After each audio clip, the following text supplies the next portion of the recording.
Minister Pistorius, the German Navy is just taking part here. We're in Pearl Harbor, the big port in the Pacific region of the United States. And the German Navy is taking part with 2 ships. So it's a homeopathic participation that Germany has in the region. At the same time, you're saying you will stand in for this region. How does that match? Well, that match quite easily because, in fact, 2 ships are not that much, but it's much more than a homeopathic contribution because we take part as one of the most important European nations. And yesterday I talked to Admiral Barbaro, and he underlined quite impressively that our contribution is to be counted by 5, to be multiplied by 5. That means our contribution is very, very crucial for that exercise, for that exercise impact, because it shows to everybody, to every player on the theater, that we stick together. All the countries in the world, free countries, supporting the rules-based international order, and doing that here in the Indo-Pacific is a very strong signal to everybody, and therefore it is so important to take part with 2 ships, 2 important ships. And therefore, I'm very glad that we had the opportunity to do that. As 29 nations were exercising here in the region about the threats of the future, currently there's a huge concern that there could be an all-out war in the Middle East after the Hamas leader was killed in Iran, Mr. Haniyeh, but also a leading member of Hezbollah. Your American counterpart, Lloyd Austin, says that the war can be prevented. What is your assessment at this moment? Well, of course, Lloyd Austin is right. It can be prevented, but it needs to be prevented because nobody can wish or can even imagine a further escalation in the region. We don't need that. We don't want that, and we have to try everything to make influence available to all actors in the region, not to escalate, and pay attention to de-escalation and to do everything for getting peace back in that region as soon as possible. What does this mean for German weapons deliveries, weapons commitment towards Israel, but also for Germany's participation of UNIFIL on the Lebanese border? UNIFIL is not touched at the moment. We proceed with our engagement over there. Of course, we assume the situation every day, every hour, but we'll stay there, and we won't make only national decisions over there. Now, as you're here in the region, you're one of the few leaders who openly addresses China during this exercise, that this exercise could be directed towards that threat from China. At the same time, you are saying here that you want to see more than a 2% goal in defense spending. How does that match with your struggle to maintain what you want in terms of the budget commitments within your own government? Well, to be honest, we reach in 25 as well as in 24 the 2% pledge, and this is most important for me. And none of the decisions which are made or are going to be made till the end of the year will have any impact on our engagement in the Indo-Pacific. But you would like to push further than 2%? Well, we are working on 2% plus, but we have to reach it, and we have, of course, to consider all the other needs in the German budget, like other allies do too. You're also traveling to countries that are really feeling the pressure from China, notably the Philippines and also South Korea.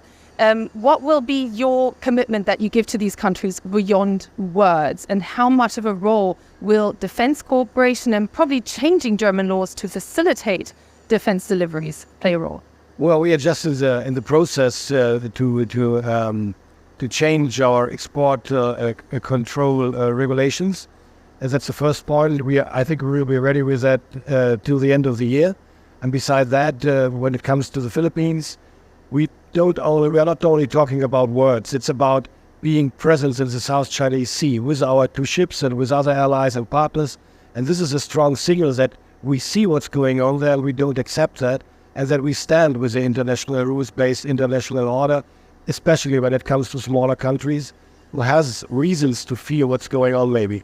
But can countries in the region expect more defense cooperation with Germany in the future? Yes, of course. That's one of the reasons I go from Pearl Harbor on to South Korea and to the Philippines, because we want to talk about more armament and defense cooperation. We will talk about more interoperability in our system, which we experienced once more in that exercise here in too. And therefore, it is, of course, one purpose, one objective to get to more cooperation with those countries, with partners in the region, with those we have been working with already for decades, and those we are just starting to work together. Here you emphasize that demonstrating presence is important to Germany's role. So will the frigate Baden-Württemberg, on which we're standing right now, not just cross the South China Sea, but also the Taiwan Strait? The first frigate that headed to the region a few years ago didn't. We'll make our decision in time, early enough to be able to do what is necessary, but it's not the moment now to discuss that publicly. We'll decide in the weeks to come.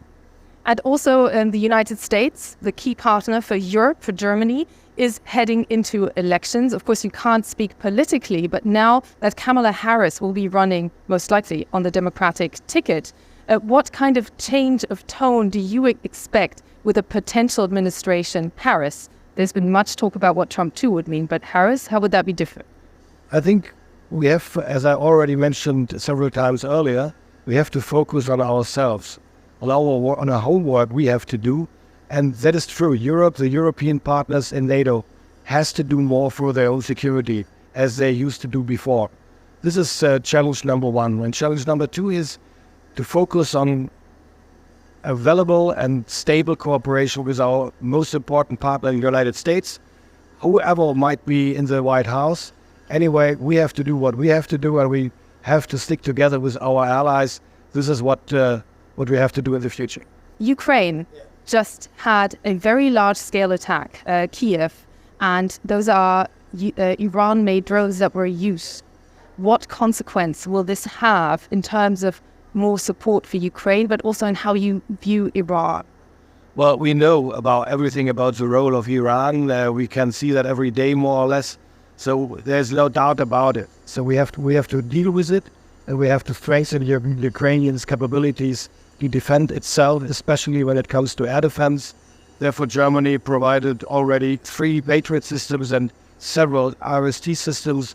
And what we expect now, and what we have to do as partners and supporters of Ukraine now, is to deliver and to provide even more, because self-defense and especially air defense is crucial now, especially when it comes to the winter to come, to protect the civilian infrastructure, energy infrastructure, and everything else. Would that see Germany also helping arm F-16s that are coming from France?